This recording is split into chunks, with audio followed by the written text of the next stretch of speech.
Bienvenidos. Hoy vamos a hacer un análisis profundo de uno de los textos, de las narrativas fundacionales de la cultura mexicana, el Nican Mopogua. El relato de las apariciones en el Tepeyac. Exacto. Pero no vamos a leer el texto antiguo como tal, sino que nos vamos a basar en un estudio que lo desglosa, que lo analiza a fondo. Sí. Y el objetivo es ir un poco más allá de la historia que casi todos conocemos. Queremos entender el contexto que la hizo tan potente en 1531. Y por qué, según esta fuente, marcó un antes y un después. Justo. Entender por qué fue tan transformadora. Y es que el contexto de verdad lo es todo. Hay que tratar de imaginarnos ese mundo, 1531. Apenas 10 años después de la caída de Tenochtitlan. 10 años, o sea, nada. El mundo prehispánico estaba en ruinas. Y no solo los edificios, sino el espíritu, la moral. Claro. Y la tesis central de este análisis es que el evento del Tepeyac no fue, digamos, una aparición al estilo europeo. Fue un acto de lo que hoy llamaríamos inculturación divina. Inculturación. ¿A qué te refieres con eso? A que fue un mensaje diseñado, pero en cada sílaba, en cada imagen, para ser perfectamente entendido, descifrado por la mentalidad indígena de ese preciso momento. Me parece un punto de partida fascinante, porque creo la idea general es que 10 años después de la conquista, pues las cosas ya estaban más o menos en paz. Sí, como si todo se hubiera calmado. Pero el análisis que tenemos aquí dice que esa es una lectura totalmente equivocada, ¿no? Totalmente. La fuente lo describe de una forma muy potente. Fíjate, era la paz del cementerio. ¡Wow! ¡Qué fuerte! Sí, porque para la cultura mexica, la guerra florida, no era solo política, era una actividad religiosa vital. Era parte de su cosmovisión. Leían que con ella colaboraban con los dioses para mantener el cosmos en equilibrio. Así que el fin de la guerra, pues no significó paz. Significó que perdieron su razón de ser. Exacto. El universo, para ellos, se había detenido. Y la fuente añade otra capa de complejidad que, creo, le da la vuelta a la narrativa de siempre. ¿Cuál es? Nos recuerda que la conquista no fue un simple españoles contra indígenas. Claro, las alianzas. Fue, en gran medida, una guerra de indígenas contra indígenas. Y aquí es donde entra nuestro protagonista, Juan Diego. Él era de Cuautitlán. Exacto, un señorío que se alió con los españoles para quitarse de encima a sus opresores, los aztecas. O sea que técnicamente Juan Diego no era del bando de los vencidos. No, era del bando de los vencedores. Un momento. Eso lo cambia todo. Yo siempre me imaginé a Juan Diego como el representante del pueblo derrotado, humillado. Pues no. Pero si él era del bando ganador, ¿cuál era su situación? Porque la fuente dice que no recibieron ninguna gloria por su victoria. Ninguna. Entonces... Fue casi peor. Imagina que, después de ayudar a derrocar a los aztecas, los nuevos señores llegan y te dicen que toda tu cultura, tu religión, tus dioses... que todo está mal. Que todo es obra del demonio y tienes que abandonarlo. Es una crisis de identidad brutal. Luchaste por una liberación que terminó exigiéndote que te aniquilaras a ti mismo culturalmente. Es un vacío espiritual absoluto. Ese es el punto. Y es en ese vacío donde, según este análisis, cae el mensaje guadalupano. Y para entender cómo funciona, dices que hay que entender su lenguaje simbólico, sobre todo el de la naturaleza. Precisamente. El texto original en náhuatl usa verbos de plantas para hablar de la fe. Brotar, macollar, reventar sus yemas. ¡Qué bonito! Y la palabra para verdad era nelilikji, que literalmente significa arraigamiento, tener raíces firmes. Ah, de ahí viene la obsesión con las flores. Justo. Una flor bella no era un simple adorno, era la prueba irrefutable de que había una buena raíz, de una verdad profunda. Hay que tener esto en mente porque va a ser la clave de todo. Ok. Crisis psicológica, lenguaje simbólico. Pero el estudio también insiste en que el cuándo ocurrió esto es tan importante como el qué. Diciembre de 1531. Aquí nuestra visión del tiempo choca con la de ellos. Para ellos, el tiempo no era lineal. Era cíclico. Cíclico y programático. Cada fecha tenía un porqué. Y la fuente señala algo crucial. El 12 de diciembre del calendario juliano de esa época. No es el 12 de diciembre de ahora. No. Por el desfase, equivale al 22 de diciembre de nuestro calendario. El solsticio de invierno. Exactamente. El día más corto, el momento en que el sol, su máxima deidad, vence a las tinieblas y empieza a recuperar su fuerza. Para un pueblo que adoraba al sol, ese tenía que ser el símbolo más potente que pudiera existir. El más potente. Y por si fuera poco, el año 1531 marcaba el cierre del cuarto siglo mexicano desde la salida de Aztlán, un aniversario de máxima importancia para ellos. O sea, el escenario estaba puesto a nivel cósmico. No pudo estar más perfectamente dispuesto. Con todo esto en mente, llegamos al primer encuentro. Juan Diego va de madrugada un sábado hacia el Cerro del Tepeyac. Un lugar que, claro, no fue elegido al azar. Era el lugar de culto a Tonantzin, ¿verdad? Justo, la venerable madre. Y lo primero que él percibe no es algo que ve, es algo que oye. El canto de los pájaros. Pero no cualquier canto. Pájaros preciosos. Para un europeo, pues sería algo bonito. Para un indígena, era un signo inequívoco de la presencia de los dioses. Floricanto. Inxochitlincuicatl. Era la forma en que lo divino se comunicaba con los humanos. Él supo en ese instante que estaba en un lugar sagrado. Y entonces escucha su nombre, mi Juanito, mi Juan Dieguito. El análisis que hace la fuente de esta frase tan sencilla es increíble.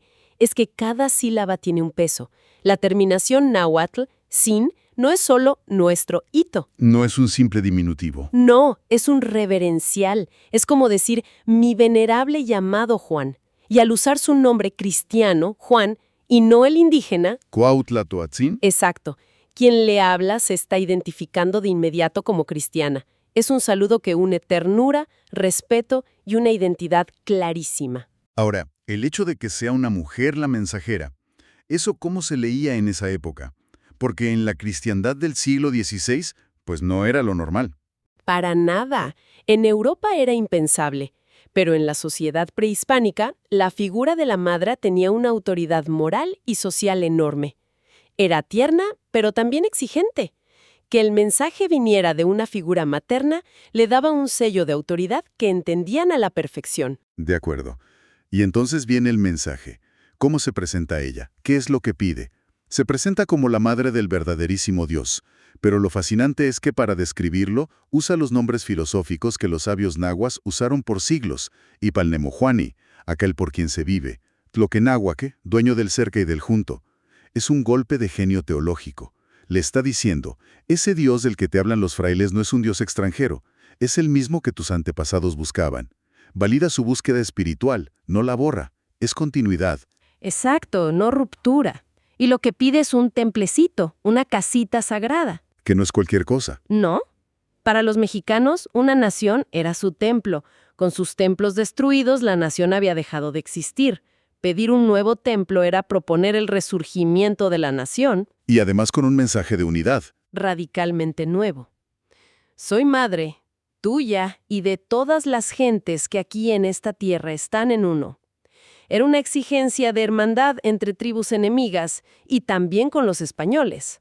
Con este mensaje tan denso, Juan Diego tiene que ir a ver al obispo, Fray Juan de Zumárraga. Y aquí la historia pues choca con la realidad del poder. Sí, y la fuente nos pinta un retrato de Zumárraga que, bueno, no era un hombre fácil de convencer. Para nada. Era de la línea dura. Recto, sí, pero de carácter violento, formado en la Inquisición y muy, muy desconfiado de las devociones populares. Él mismo se jactaba de haber destruido templos e ídolos, ¿no? Tenemos cartas suyas donde presume haber destruido 500 templos y 20,000 imágenes de los demonios.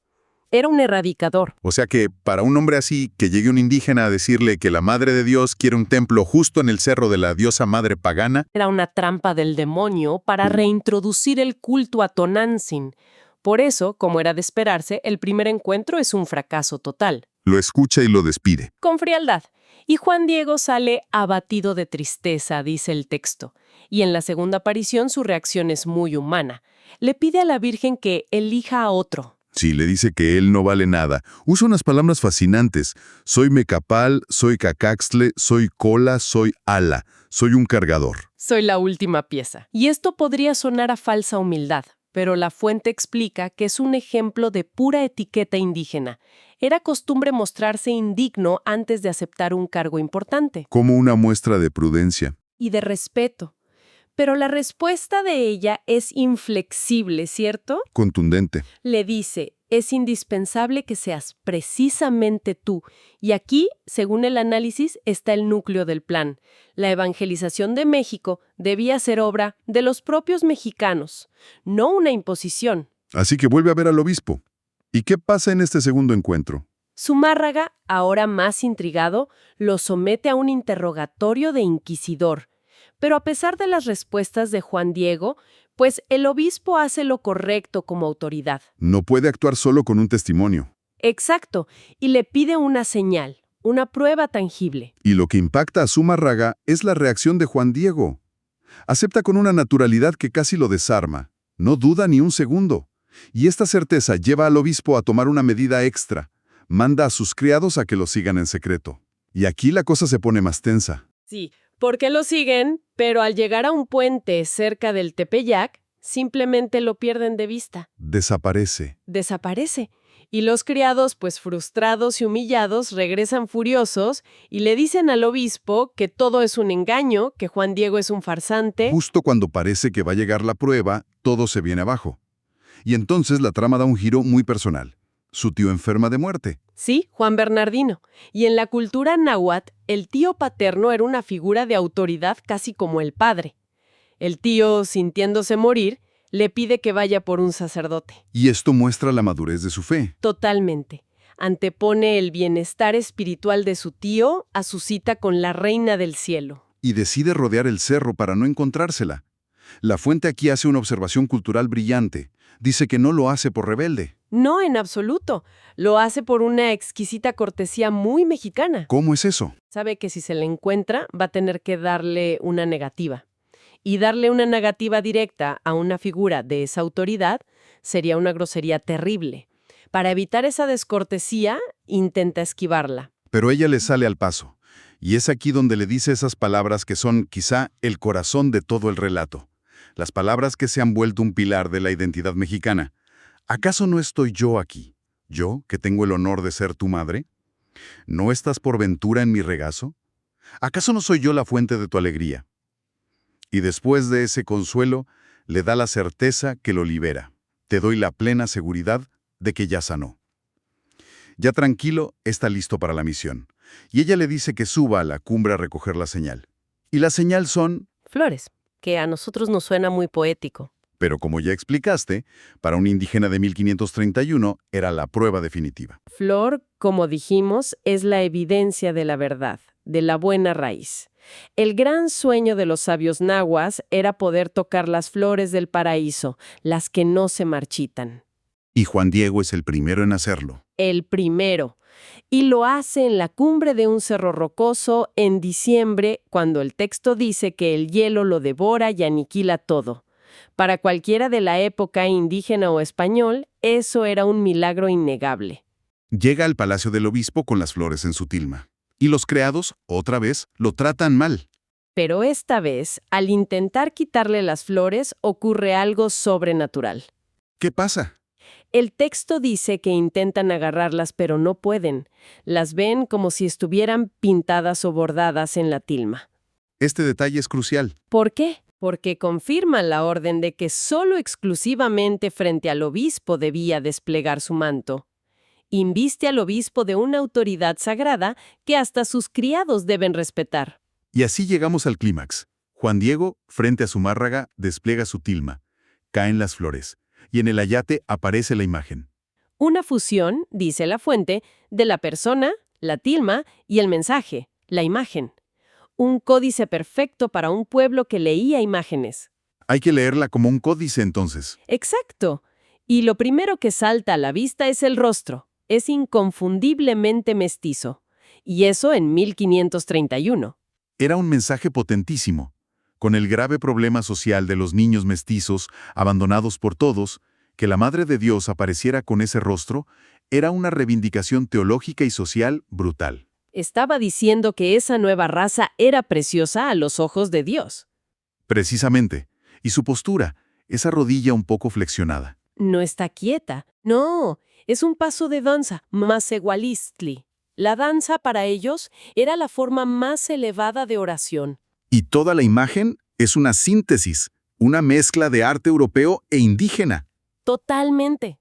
La perspectiva es europea, pero el trazo, los símbolos, son plenamente indígenas. Pero falta una pieza clave: el nombre. ¿Cómo se llega al nombre Guadalupe? Y aquí la historia vuelve al tío, Juan Bernardino. Se confirma que sanó en el mismo instante. Y es a él, al anciano, a quien la Virgen se le aparece y le revela el nombre. Otro gesto de respeto a su cultura. Profundo. En vez de darle el nombre al joven mensajero, se lo da al anciano, respetando la jerarquía donde los mayores eran los guardianes de la sabiduría. Y el nombre en sí, Guadalupe, no es una palabra náhuatl. No, es de origen árabe, Wadi al-Lub, río de grava negra. Llegó a España con los musulmanes. O sea que la simbología es, piense en esto, una doncella judía, con un nombre musulmán asimilado por España, se convierte en el alma de una nueva nación en México. Es el símbolo definitivo del mestizaje. Entonces, ¿cuál fue la consecuencia final de todo esto, según la fuente? Fue inmediata y masiva. El texto dice que los indígenas acudieron por millones a pedir el bautismo. ¿Así de repente? Los sabios que quedaban, los Tlamatinime, examinaron la imagen, la reconocieron como un Amoxtli, un códice divino, y aceptaron la nueva fe. ¿Cedieron su autoridad? Simbólicamente se la cedieron al nuevo Moxua, el nuevo dueño del códice sagrado, el obispo Zumárraga.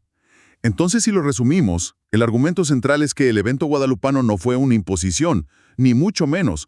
Fue un diálogo cultural y religioso increíblemente sofisticado. Sí, un diálogo. Un mensaje que usó los símbolos, el lenguaje y la cosmovisión indígena para revelar algo nuevo, creando esta identidad mestiza que es, pues, la base del México de hoy. Esa es la conclusión. Y como reflexión final, la fuente termina citando a una serie de expertos que han estudiado la tilma. ¿Qué dicen? Pues de todo. Desde pintores del siglo XVIII que declararon que era imposible pintar así sobre una tela tan burda, hasta un ingeniero de la NASA que afirmó que la conservación de la imagen en una fibra de maguey Que debió desintegrarse en 20 años. es científicamente inexplicable. Pero bueno, más allá del debate sobre fe o ciencia, el análisis de este texto nos deja con algo innegable: ¿Con qué nos quedamos? que la imagen en la tilma funcionó como el documento fundacional de una nación. Un texto visual cuyo poder de convocatoria, de unificación, sigue resonando y de forma muy viva, casi 500 años después.